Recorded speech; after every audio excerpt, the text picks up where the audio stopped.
आ जाइए दोस्तों।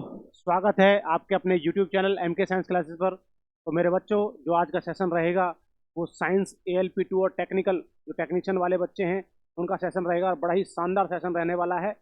जो मेरा भाई चैनल से नया जुड़ा है, चैनल को सब्सक्राइब करे, वीडियो को लाइक शेयर करता रहे। ठीक है जी, टाइम वेस्ट ना करते हुए सेशन को स्टार्ट करते हैं। चलिए, फर्स्ट क्वेश्चन देखिए आपके सामने है मेरे बच्चों।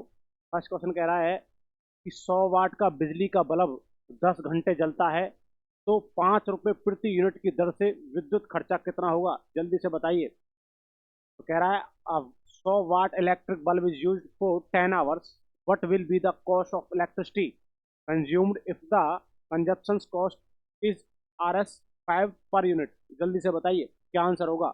इसका मतलब 5 रुपये आएगा, 10 रुपीज आएगा, 25 रुपीज आएगा या फिर 50 रुपीज आएगा। जल्दी से बताइए मेरे बच्चों। देखिए बच्चों, आपको पता है टोटल कितना वाट है, 100 वाट है। और बल्ब कितने हैं भाई साहब, आपका बल्ब है, बिजली का बल्ब 10 घंटे जलता है तो इसका मतलब 10 घंटे जलता है। और कितने रुपए आ रहा है भाई साहब, इसका मतलब वाट में दे रखा है तो 1000 करेंगे, एक जीरो से एक जीरो, एक जीरो से एक जीरो, और एक जीरो से एक जीरो आ जाता है भाई। ठीक है जी। और मल्टीप्लाई बाई कितने से करना है, 5 से, तो कितना आ गया बेटा, 5 मल्टीप्लाई 1 तो कितना होगा, 5 रुपीज कितना होगा। तो इसका आंसर जो आएगा मेरे बच्चों वो क्या आएगा, 5 रुपीज इसका आंसर आएगा मेरे भाइयों। क्या आएगा, 5 रुपीज इसका आंसर आएगा। इसका मतलब 10 वाट का एक बल्ब, बिजली का बल्ब जब 10 घंटे जलता है तो 5 रुपए प्रति यूनिट यदि दर है तो उसका जो टोटल खर्चा आएगा वो कितना आएगा, आपका 5 रुपीज आएगा। चलिए, क्योंकि एक यूनिट निकलती है। चलिए, अगला क्वेश्चन आपके सामने है, क्वेश्चन नंबर सेकंड है। टरबाइन व डायनेमो से बिजली प्राप्त करने में किस ऊर्जा को विद्युत ऊर्जा में परिवर्तित करते हैं। Turbines and dynamos are use to convert which energy to electrical energy. जल्दी से बताइए। इसका मतलब जो टरबाइन होगा, टरबाइन और डायनेमो जो होते हैं, ये बिजली प्राप्त करने में किस ऊर्जा को विद्युत ऊर्जा में, तो विद्युत ऊर्जा मतलब इलेक्ट्रिकल एनर्जी को, ठीक है, मैं परिवर्तित करता हूँ। तो कौन सी ऐसी एनर्जी होगी जिसको वो इलेक्ट्रिकल एनर्जी में कन्वर्ट करेगा, तो ये वो बताना है इसमें से। आपका केमिकल एनर्जी है, मतलब रासायनिक ऊर्जा है, सौर ऊर्जा है या फिर सोलर एनर्जी है, यांत्रिक ऊर्जा है, मैकेनिकल एनर्जी है, या फिर मैग्नेटिक, मतलब वही मैग्नेटिक ऊर्जा है। जल्दी से बताइए क्या होगा। तो आपको पता होगा। वेरी गुड, गुड इवनिंग दोस्तों। चलिए, बहुत शानदार आपके जवाब आ रहे हैं। चलिए, तो ध्यान रखना, जो विद्युत ऊर्जा में परिवर्तित होता है टरबाइन जो करती हैं जिस एनर्जी को, तो वो होती है आपकी कौन सी, यांत्रिक ऊर्जा, जिसको हम कह सकते हैं मैकेनिकल एनर्जी। कौन से कह सकते हैं, मैकेनिकल एनर्जी होती है मेरे बच्चों। ठीक है जी। तो मैकेनिकल एनर्जी होती है, उस यांत्रिक ऊर्जा को ये किस में कन्वर्ट करते हैं, विद्युत ऊर्जा में कन्वर्ट करते हैं। ऐसे बहुत सारे उपकरण होते हैं, एक क्वेश्चन जरूर बनता है इनसे।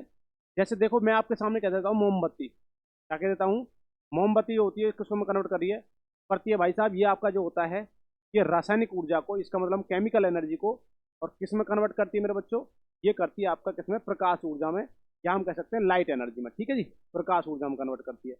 ऐसे ही आपके सामने मैं कह देता हूँ, जैसे आपसे कह देता हूँ लाउड स्पीकर। क्या होता है, लाउड स्पीकर जो होता है, ये किस एनर्जी में कन्वर्ट करेगा, लाउड स्पीकर हो गया।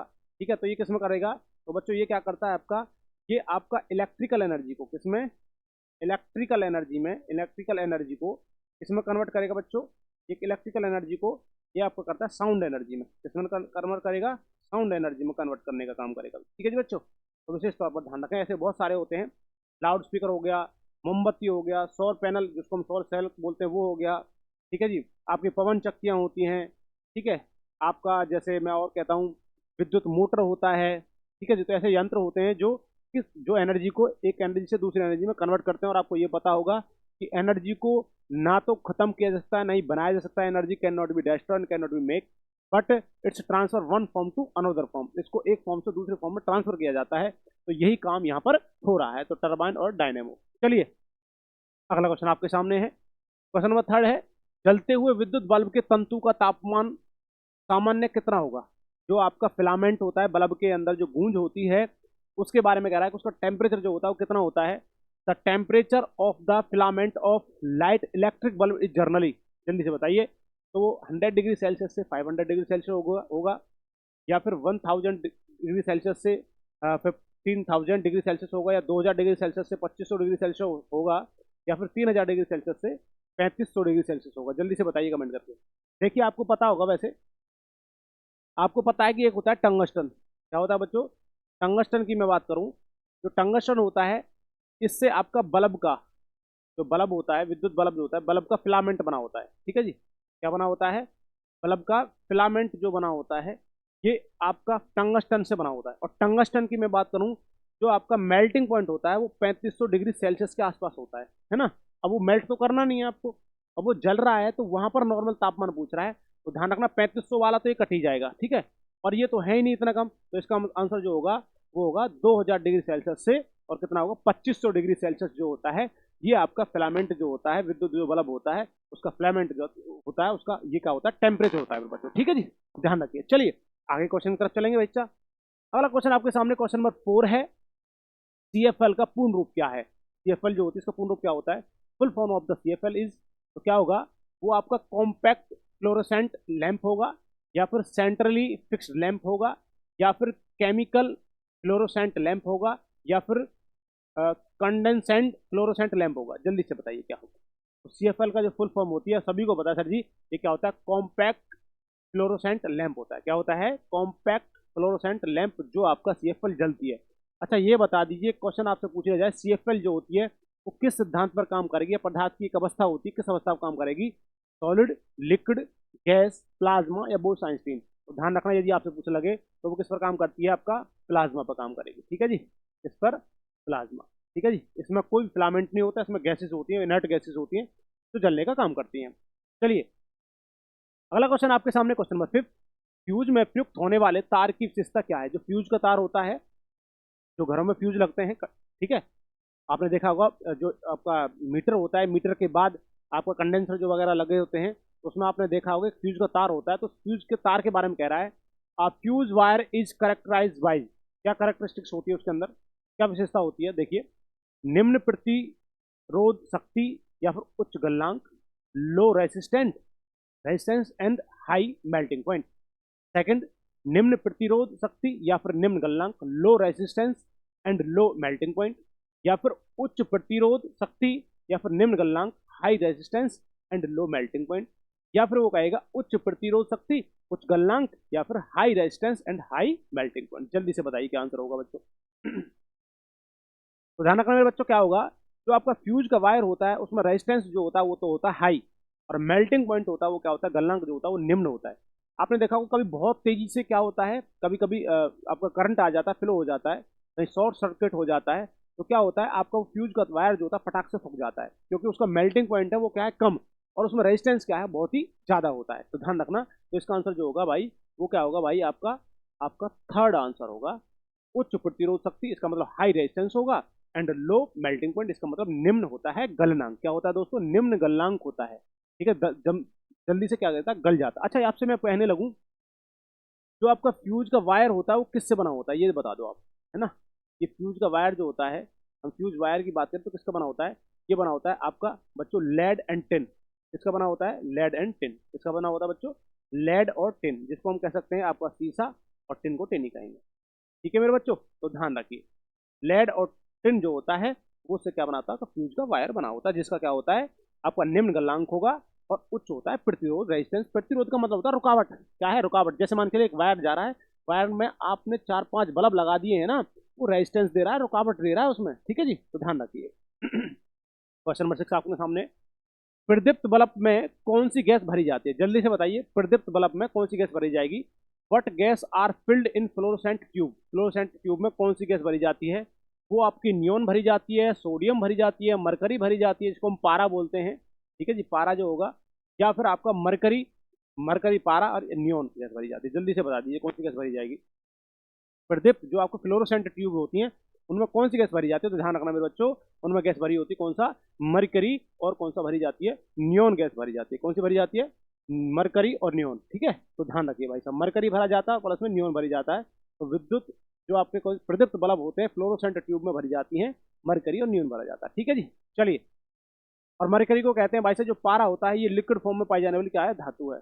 लिक्विड क्या है, मेटल है, क्या है भाई, ये आपका लिक्विड मेटल होता है मेरे बच्चों, विशेष तौर पर ध्यान रखें। चलिए, सोडियम जो होता है आपको पता होगा, सोडियम कैसे काटा जाता है, चाकू से काटा सकता है, चाकू से काटना, चाकू से काटना जो है भाई किसका किया जा सकता है, सोडियम का, ठीक है, विशेष तौर पर ध्यान रखें, ये चाकू से काटा जा सकता है, ये धातु होती है। अगला क्वेश्चन देखिए, क्वेश्चन नंबर 7 है, प्रत्यावर्ती धारा को दिष्ट धारा में परिवर्तित करने वाली युक्ति को कहते हैं। प्रत्यावर्ती धारा को दिष्ट धारा में परिवर्तित करने वाली युक्ति को क्या कहेंगे? The device used for converting alternating current to direct current is called. तो बताइए भाई साहब, वो कन्वर्टिंग कर रहा है, ऐसा डिवाइस है कोई? कौन सा डिवाइस है वो जो अल्टरनेटिंग करंट को डायरेक्ट करंट में कन्वर्ट कर रहा है? तो देखिए, वो इन्वर्टर होगा? नहीं जी। रेक्टिफायर बताइए, या फिर ट्रांसफार्मर होगा, ट्रांसमीटर होगा? जल्दी से बताइए कौन सा होगा इसमें? तो प्रत्यावर्ती धारा को दिष्ट धारा में अल्टरनेटिंग करंट को डायरेक्ट करंट में जो कन्वर्ट करने का काम करेगा दोस्तों, वो क्या होता है आपका? रेक्टिफायर। क्या होता है? रेक्टिफायर। बहुत से बच्चे कहते हैं इन्वर्टर। नहीं जी, इन्वर्टर जो होता है कहते हैं कि बहुत तेज करंट होता है डायरेक्ट। ध्यान रखना, ये भी क्या करता है? जो आपका डायरेक्ट करंट को किसमें कन्वर्ट करने का काम करेगा? अल्टरनेटिंग करंट में कन्वर्ट करने का काम करता है। तो यही बात इसमें कह रहा है कि प्रत्यावर्ती धारा को दिष्ट धारा में कन्वर्ट करने का जो काम करता है वो कौन सा करता है? रेक्टिफायर करता है। ठीक है जी बच्चों, तो ध्यान रखिए। आगे चलते हैं भाई। अगला क्वेश्चन देखिए। अगला क्वेश्चन आपके सामने है। क्वेश्चन नंबर 8 है, जिस पदार्थ में बड़ी संख्या में मुक्त इलेक्ट्रॉन होते हैं और कम प्रतिरोध दर्शाता है कहलाता है। जिस पदार्थ में बड़ी संख्या में मुक्त इलेक्ट्रॉन होते हैं और कम प्रतिरोध होता है तो क्या कहलाएगा? The substance which has a large number of free electrons and offer a low resistance is called. क्या कहेंगे भाई इसको? जल्दी से बताइए। मतलब रेजिस्टेंस क्या होना चाहिए? लो। और भैया क्या होना चाहिए? फ्री ऑफ इलेक्ट्रॉन होना चाहिए। सबसे ज्यादा फ्री ऑफ इलेक्ट्रॉन हो और रेजिस्टेंस कैसा होना चाहिए? लो। तो क्या कहलाएगा भाई? वो कुचालक कहलाएगा, इंसुलेटर, प्रेरक इंडिकेटर, चालक कंडक्टर, या फिर अर्धचालक सेमीकंडक्टर? जल्दी से बताइए। तो देखो दोस्तों,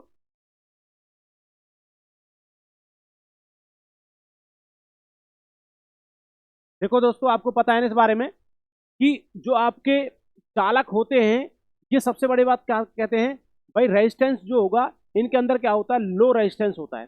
परंतु फ्री ऑफ इलेक्ट्रॉन जो होता है ये कैसा होता है? इनके अंदर हाई होता है। तो इसको हम कहेंगे कंडक्टर। क्या कहते हैं दोस्तों? कंडक्टर कहते हैं। क्या कहते हैं? चालक कहते हैं। ठीक है जी। जिस पदार्थ में बड़ी संख्या में मुक्त इलेक्ट्रॉन होते हैं और कम प्रतिरोध दर्शाता है तो वो कहलाता है आपका चालक। क्योंकि आपको पता है कंडक्टर जो होते हैं वो इलेक्ट्रिसिटी के गुड कंडक्टर होते हैं, उसमें इलेक्ट्रिसिटी आसानी से बह सकती है। ठीक है। रेजिस्टेंस जो होगा, क्योंकि उसमें रुकावट जो होती है वो कैसे होती है? कम होती है। रुकावट क्या होती है? कम होती है। किसमें? अब मान के चलिए आपके पास एक लोहे की वायर है या फिर एल्यूमिनियम की वायर है, उसमें आप करंट गुजारने लगे तो वाइस उसमें करंट तेजी से गुजरेगा, क्योंकि उसमें कम रेजिस्टेंस होता है, रुकावट कम होती है। ठीक है जी बच्चों, ध्यान रखिए। चलिए आगे तरफ चलेंगे। यदि मैं यहीं पर बात करता हूं, जो आपके अर्धचालक होते हैं ये सेमीकंडक्टर होते हैं। इसका मतलब इसमें से बिजली जो होती है कम मात्रा में गुजरती है। इसका मतलब हम कह सकते हैं इसमें जो प्रतिरोध होता है वो कैसा होता है? ज्यादा होता है। ज्यादा का मतलब कहते हैं रेजिस्टेंस हाई होता है, रुकावट ज्यादा होती है। ठीक है जी। चलिए अगला क्वेश्चन देखिए। क्वेश्चन नंबर 9 में आपके सामने है, एक तार में बहती विद्युत धारा एवं विभवांतर प्रत्येक को 2 गुना बढ़ा दिया जाए तो विद्युत शक्ति होगी। इसका मतलब कह रहा है कि तार में बहती विद्युत धारा में एवं विभवांतर मतलब विद्युत धारा को भी, इसका मतलब पोटेंशियल डिफरेंस और इलेक्ट्रिक करंट, इन दोनों को क्या कर दिया जाए? बढ़ा दिया जाए। तो भाई साहब इलेक्ट्रिक पावर जो होगी वो क्या होगी? जल्दी से बताइए। ठीक है, विद्युत शक्ति क्या होगी? तो प्रभावित नहीं होगी, ये तो बात गलत है। 4 गुना बढ़ जाएगी, या फिर 2 गुना बढ़ जाएगी, या फिर घटकर आधी रह जाएगी? जल्दी से कमेंट करके आंसर बता दीजिए, इसका आंसर क्या होगा? जल्दी से बताइए दोस्तों।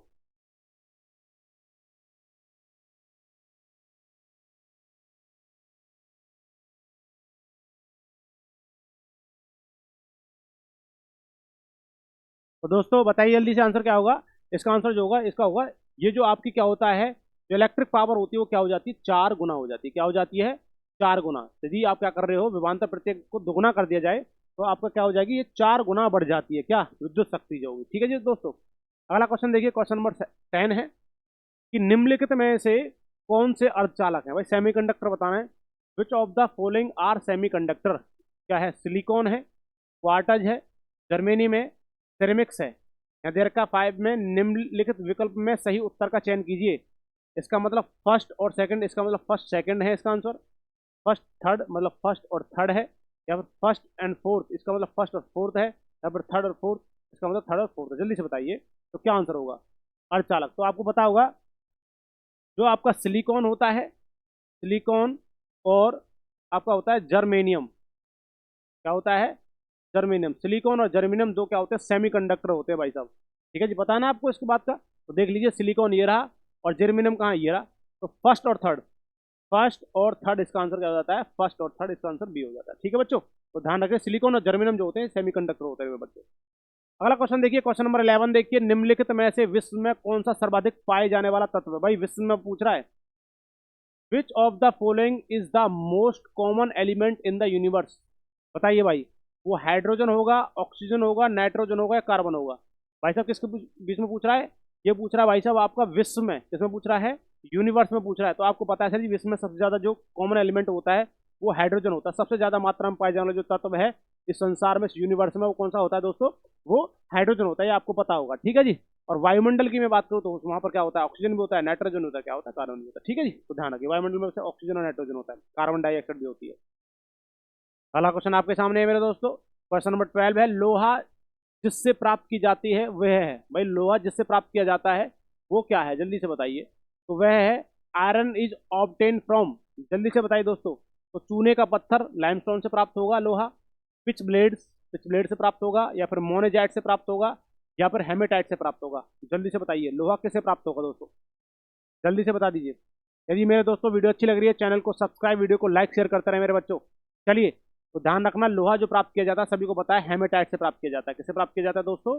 हेमेटाइट। ये हेमेटाइट का अयस्क है। ठीक है जी। कोर्स जो है वो किसका है? हेमेटाइट का है, लोहा। अगला क्वेश्चन देखिए, क्वेश्चन नंबर 13। स्टील की कठोरता प्रदान करने के लिए बढ़ाई जाती है। भाई स्टील की कठोरता बढ़ानी है तो उसमें क्या मिलाया जाता है, क्या बढ़ाया जाता है उसमें? To make the steel hard required increase in. तो देखिए, कार्बन की मात्रा बढ़ाएंगे, the quantity of carbon, carbon की मात्रा मिलाना है उसमें। मैग्नीज की मात्रा को, द क्वांटिटी ऑफ मैग्नीज बढ़ानी है। या फिर उसमें सिलिकॉन की मात्रा बढ़ाना, द क्वांटिटी ऑफ सिलिकॉन। या फिर क्रोमियम की मात्रा, द क्वांटिटी ऑफ क्रोमियम। जल्दी से बता दीजिए। तो स्टील की कठोरता को बनाना है तो उसमें आपको दोस्तों क्या मिलाना होगा? उसमें आपको क्या मिलाना होगा दोस्तों? ध्यान रखिए, उसमें क्या मिलाना होगा? कार्बन की मात्रा उसमें मिलानी होती है दोस्तों। क्या मिलानी होती है? कार्बन की मात्रा। स्टील को कठोर बनाने के लिए कार्बन मिलाना है भाई। अगला क्वेश्चन आपके सामने, क्वेश्चन नंबर 14 है, भारी मशीनों के उपयोग के लिए सनेहक कौन सा है? Which lubricant is used for heavy machine. जल्दी बताइए, ऐसा कौन सा लुब्रिकेंट है जो हैवी मशीन में यूज होता है? ऐसा कौन सा लुब्रिकेंट है? जल्दी से बताइए। तो वो बॉक्साइट होगा, वो फॉस्फोरस होगा, या फिर वो आपका ग्रेफाइट होगा, या फिर सिलिकॉन ऑयल होगा? जल्दी से बताइए क्या होगा? भारी मशीनों में उपयोग के लिए सनेहक के रूप में कौन सा प्रयोग किया जाता है? जल्दी से बताइए मेरे बच्चों, क्या आंसर होगा इसका?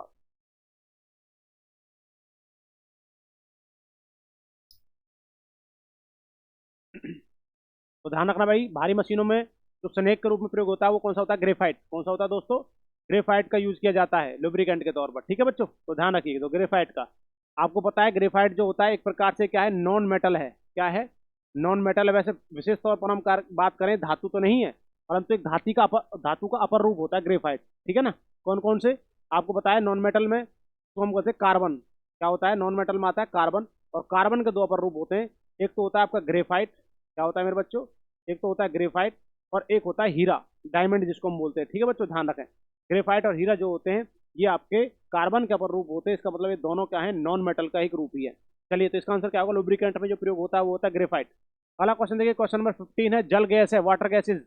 तो CO plus H2, CO plus H2O, CO2 plus H2, या फिर हम कह देंगे CO2 प्लस H2। इसका मतलब कह सकते हैं carbon monoxide hydrogen, carbon monoxide जल, carbon monoxide, carbon dioxide hydrogen, और या फिर कार्बन डाइऑक्साइड या जल। जल्दी से बताइए क्या होगा? तो वाटर गैस जो होता है दोस्तों, ये कौन सा होता है? कार्बन मोनोऑक्साइड और हाइड्रोजन जो होता है इसको कहते हैं वाटर गैस। क्या कहते हैं बच्चों? वाटर गैस कहा जाता है। ठीक है जी। अगला क्वेश्चन 16, भारी पानी का अनुभार होता है। जो भारी पानी होता है उसका अनुभार होता है हैवी वाटर, जिसको हम बोलेंगे हैज मॉलिकुलर वेट। आपको पता होगा, जो हार्ड वाटर एक होता है, एक होता है हैवी वाटर। तो देखिए बताइए, हैवी वाटर का मॉलिकुलर वेट कितना होता है? वो 18 होगा, वो 20 होगा, 36 होगा, 54 होगा? तो देखिए दोस्तों, आपको पता है D2O होता है, ड्यूटेरियम ऑक्साइड। D2O ये हाइड्रोजन का दूसरा समस्थानिक है। ठीक है जी। तो आपको पता है इसका मास कितना होगा? 2 दूनी 4, मतलब 2 मल्टीप्लाई बाय 2। इसका हम कह सकते हैं उसका मास जो होता है दोगुना होता है 4। इसका क्या हो गया? इसका इसका मास हो गया। ऑक्सीजन का होता है 8, 8 दूनी 16, 16 है ना? 4 और 16 कितना हो जाता है? 20। तो कितना होगा मेरे बच्चों? इसका आंसर जो होगा 20। कितना होगा? तो पानी का जो अनुभार होता है, मॉलिकुलर वेट जो होता है वो कितना होता है? क्योंकि पता है, आपको पता है हाइड्रोजन का दूसरा समस्थानिक है, 2 है, और मास कितना होगा? 4। ठीक है जी। ऑक्सीजन इसका 8 है, इसका कितना होगा? 16, और 16 और 4 कितना हो गया? 20 हो जाता है। तो आंसर क्या होगा मेरे बच्चों? 20 होगा। ठीक है जी। चलिए जल्दी से देखिए, आगे देखिए भाई। आप निकाल के दिखा दीजिए मुझे H2O का। इसका निकाल के दीजिए, H2O का बताइए। और आप, मैं कहने लगूँ CO2, कार्बन डाइऑक्साइड का निकाल के दीजिए जल्दी से। आपको पता है भाई, हाइड्रोजन है, हाइड्रोजन एक, और कितना होगा भाई साहब? 2 ही होगा। और ऑक्सीजन कितना है भाई साहब आपका? 8। तो 8 दूनी 16, 16 और 8 कितना? 16 और 2 कितना होगा? 18 होगा। ऐसे कार्बन डाइऑक्साइड के लिए कार्बन का कितना नंबर होता है और ऑक्सीजन का। ठीक है जी, कमेंट में बताते रहिए बच्चों। अगला क्वेश्चन देखिए, क्वेश्चन नंबर 17 है, वनस्पति तेलों के हाइड्रोजनीकरण में निम्नलिखित में से किस उत्प्रेरक का प्रयोग किया जाता है? तो भाई साहब, which one of the following catalyst is used in hydrogenation of vegetable oils? तो किसका प्रयोग किया जाता है भाई दोस्तों? वो जस्ते का यूज किया जाएगा, जिंक का, प्लेटिनम का, निकेल का या फिर लोहे का। ठीक है जी, हाइड्रोजनीकरण प्रोसेस में वनस्पति तेल के अंदर किस उत्प्रेरक का प्रयोग किया जाएगा? Which one of the following catalyst is used in the hydrogenation of vegetable oils? तो ध्यान रखना, वो निकेल का प्रयोग किया जाता है। किसका प्रयोग किया जाता है? निकेल का प्रयोग किया जाता है। आंसर होगा थर्ड मेरे बच्चों। ठीक है जी, चलिए शानदार आपके जवाब आ रहे हैं मेरे भाइयों।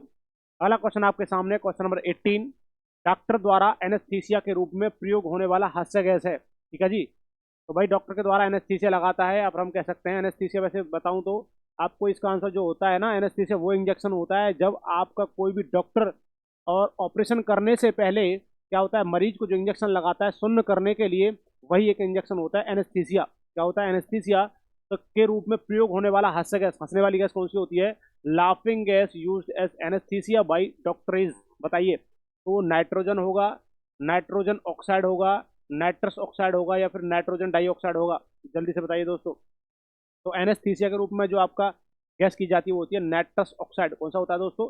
Nitrous oxide, N2O। कौन सा होता है?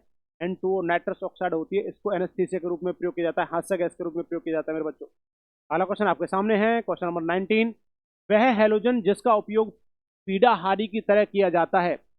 वह हैलोजन जिसका प्रयोग पीड़ाहारी की तरह किया जाता है, the halogen being used as anaesthesia या एनाल्जेसिक, क्या बोलते हैं? The halogen being used as analgesic is, क्या है भाई? वो आपका क्लोरीन है, ब्रोमीन है, आयोडीन है, फ्लोरीन है? तो जल्दी से बताइए कौन सा आंसर होगा इसका मेरे बच्चों।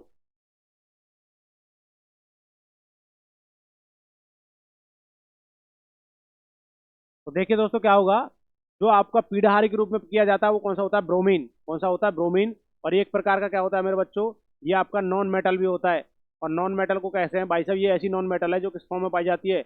ये आपका मेरे बच्चों लिक्विड फॉर्म में पाई जाती है। किस फॉर्म में पाई जाती है? लिक्विड फॉर्म में, द्रव अवस्था में पाई जाती है ब्रोमीन। ठीक है जी, चलिए अगला क्वेश्चन देखिए। अगला क्वेश्चन देखिए भाई, रसायन उद्योग में कौन सा तेजाब मूल रासायनिक माना जाता है भाई? Which acid is considered as a basic chemical is industry? जल्दी से बताइए, तो कौन सा होगा भाई? आप बताइए, आपसे मैं कहने लगूं कि भाई वो H2CO3 होगा, HNO3 होगा, H2SO4 होगा या फिर HCl होगा? तो रसायन उद्योग में कौन सा तेजाब मूल रासायनिक माना जाता है? Which acid is considered as a basic chemical in industry? तो भाई यही आपको क्वेश्चन चाहिए, लगभग आपके आपके लगभग लगभग 5-6 हज़ार क्वेश्चन हैं, आपको यही क्वेश्चन चाहिए। तो भाई आपको 9992619864 पर अपना नाम और अपना कोर्स लेकर भेजना है। ठीक है जी, आपको ये PDF भेज दी जाएगी। ठीक है जी दोस्तों, चलिए तो ध्यान रखें, तो वो कौन सा होगा? H2SO4, जिसको हम बोलते हैं सल्फ्यूरिक एसिड। कौन सा होता है मेरे बच्चों? सल्फ्यूरिक एसिड जो होता है, ये आपका क्या होता है? आपका रसायन उद्योग में क्या है? एक मूल रसायन तेजाब होता है। ठीक है जी, क्या नाम है? H2SO4। ये एसिड है, स्ट्रॉन्ग एसिड होता है बच्चों। अगला क्वेश्चन देखिए, क्वेश्चन नंबर 21 आपके सामने है, एक कृत्रिम उपग्रह में विद्युत ऊर्जा का स्रोत क्या होता है? कृत्रिम उपग्रह में विद्युत ऊर्जा का स्रोत क्या होता है? What is the source of electrical energy in artificial satellite? तो जल्दी से बताइए, तो कृत्रिम उपग्रह में विद्युत ऊर्जा का स्रोत क्या होता है? भाई आपको पता है, जो कृत्रिम उपग्रह आपके सैटेलाइट जो भेजी जाती हैं, उसमें आपका एनर्जी कहाँ से मिली होती है? तो आपको पता है सर जी, ये सूर्य से मिलती है। क्योंकि वहां जाने के बाद तो भाई साहब आपके पास फ्यूल भी खत्म हो सकता है, बताने से बात का। तो वहां पर क्या होता है मेरे बच्चों? वहां पर सोलर एनर्जी होती है। तो क्या है? सौर सेल होगा, सोलर सेल से। या फिर आपका होगा मेरे बच्चों, आपका इसका आंसर होगा क्या? जल्दी से बताइए कमेंट करके। या फिर आपका लघु नाभिकीय रिएक्टर होगा, मिनी न्यूक्लियर रिएक्टर होते हैं, या फिर डायनेमो होता है, या फिर थर्मोपाइल होता है? जल्दी से बताइए क्या आंसर होगा। तो मैंने बता दिया भाई साहब, कृत्रिम उपग्रह में विद्युत ऊर्जा का मेन सोर्स जो होता है वो क्या होता है? सौर सेल। इसका हम कह सकते हैं दुनिया का, हम कह सकते हैं भाई साहब आपका मोस्ट मोस्ट एनर्जी एनर्जी जो होती है, मोस्ट एनर्जी देने वाला जो होता है इस संसार में, सबसे बड़ा जो स्रोत है वो क्या होता है? मेन सोर्स होता है भाई साहब। वो कौन सा होता है? वो सूर्य होता है। सूर्य, सूर्य क्या होता है दोस्तों? सूर्य। मेन सोर्स ऑफ एनर्जी जो होता है वो सन होता है। ठीक है मेरे बच्चों, चलिए आगे की तरफ चलेंगे। अगला क्वेश्चन आपके सामने है, क्वेश्चन नंबर 22। निम्नलिखित में से किस सेट में सारी विषाणु जनित बीमारी हैं? भाई साहब, जो बीमारियां वायरस से होती है ऐसी कौन सी बीमारियां हैं? Of the following which set include include all virus disease? जल्दी से बताइए क्या होगा। ठीक है जी, जल्दी से बताइए क्या होगा जो आपकी वायरस से होती है। तो कौन सा? वो तपेदिक हर्पिज रेबीज है, मतलब ट्यूबरक्लोसिस टीबी जिसको हम बोल सकते हैं, या फिर आपका हर्पिज या रेबीज है, मम्प्स रेबीज या हर्पिज है, कैंसर तपेदिक पोलियो है, छोटी माता कैंसर या तपेदिक है। जल्दी से बताइए बच्चों इसका आंसर क्या होगा जो आपके विषाणु से होने वाली बीमारियां हैं। तो ध्यान रखना मेरे बच्चों, विषाणु से जो बीमारी होती है वो आपकी मम्प्स है, रेबीज और हर्पिज है। आपने एक लॉजिक भी पढ़ा होगा, रेखा हमें हिट करके पहुंचे छोड़ गई। तो रेबीज रे से रेबीज होता है, ठीक है जी, और है से हर्पिज होता है, ठीक है, एक होता है मम्प्स। तो ध्यान रखिए, मम्प्स रेबीज हर्पिज जो होते हैं ये आपके विषाणु जनित रोग हैं। ठीक है मेरे दोस्तों, विशेष तौर पर ध्यान रखिए। ठीक है, तो तपेदिक जो होगा ये आपका किससे नहीं होता भाई साहब? ये विषाणु से नहीं होता है। और आपका इधर मैं पोलियो की बात करूँ ये भी नहीं होता है। ठीक है, इसके इधर छोटी माता कहें तो ये विषाणु से नहीं होता। तो इसका आंसर होगा मम्प्स रेबीज और हर्पिज जो होता है विषाणु से होने वाले रोग है मेरे बच्चों। अगला क्वेश्चन देखिए, क्वेश्चन नंबर 23 है, मस्तिष्क तथा मेरु रज्जु पर चढ़ी झिल्ली में सूजन आ जाने से होने वाला रोग है। मतलब ब्रेन जो होता है आपका उसमें और मेरु रज्जु जो स्पाइनल कॉर्ड होती है उन दोनों में स्वेलिंग आ जाती है। उस स्वेलिंग जो आती है, सूजन जो आती है, वो किस कारण आती है? उस रोग को क्या कहते हैं? The disease caused by swelling of the membranes over spinal cord and brain is, क्या कहेंगे उसको? तो लिकेमिया कहेंगे। लिकेमिया तो कैंसर होता है भाई। पैरालिसिस, पैरालिसिस अलग से चीज होती है। क्लेरोसिस बोल देंगे उसको, क्लेरोसिस बोलेंगे, या फिर मेनेजाइटिस बोलेंगे। तो ध्यान रखिए आपके मस्तिष्क में, ठीक है, आपका क्या होता है, और मेरुरज्जु में एक सूजन आ जाती है जिसमें सूजन झिल्ली में, उसको हम बोल रहे हैं मेनेजाइटिस। क्या बोलते हैं? मेनेजाइटिस। ये मेनिंजिस की क्या होती है? एक झिल्ली होती है आपके ब्रेन के ऊपर कवर करती है। ठीक है, आपने सुना होगा मेनिंजिस जो होता है एक आपकी क्या होती है, ब्रेन में 3 झिल्लियां होती हैं। चलिए अगला क्वेश्चन देखिए, क्वेश्चन नंबर आपका 24, एड्स विषाणु में होता है। इन एड्स वायरस देयर इज, जल्दी से बताइए क्या होगा विषाणु में, क्या क्या होता है इसमें? एड्स में डीएनए प्लस प्रोटीन होगा, आरएनए प्लस डीएनए होगा, आरएनए प्लस प्रोटीन होगा, या फिर डीएनए ओनली होगा। जल्दी से बताइए। डीऑक्सी राइबोज न्यूक्लिक एसिड और आरएनए राइबोज न्यूक्लिक एसिड। जल्दी से बताइए मेरे बच्चों क्या आंसर होगा। बहुत अच्छे आपके जवाब आ रहे हैं, बड़ी खुशी होती है जब इस प्रकार से आप आंसर देते हो। तो ध्यान रखना, एड्स विषाणु जो होता है इसमें कौन सा आपका होता है? आरएनए मतलब राइबोज न्यूक्लिक एसिड होता है, प्लस में क्या होता है? प्रोटीन होता है एड्स में। आपको पता है एड्स जो होता है एक्वायर्ड एमिनो डिफिशियंसी सिंड्रोम, इसकी फुल फॉर्म होती है। एक्वायर्ड एमिनो डिफिशियंसी सिंड्रोम जो होता है इसमें आपकी इम्यूनिटी पावर जो होती है क्या होती है? आपकी जो इम्यूनिटी पावर होती है, इम्यूनिटी पावर जो होती है वो क्या हो जाती है? डिक्रीज होता जाती है भाई। ठीक है जी, इम्यूनिटी पावर कमजोर हो जाती है और इसके कारण आपका क्या होगा? कोई भी बीमारी आएगी आपके शरीर में और जिससे आप क्या हो जाते हैं? बीमार हो जाते हो, वो ठीक नहीं होती है वो बीमारी, तो एड्स बीमारी होती है। ठीक है, चलिए अगला क्वेश्चन देखिए। अगला क्वेश्चन है question number 25, foot and mouth रोग निम्नलिखित में से प्रमुखता किसमें पाया जाता है? Foot and mouth disease is mainly found in, जल्दी से बताइए फुट एंड माउथ का रोग होता है किसमें होता है?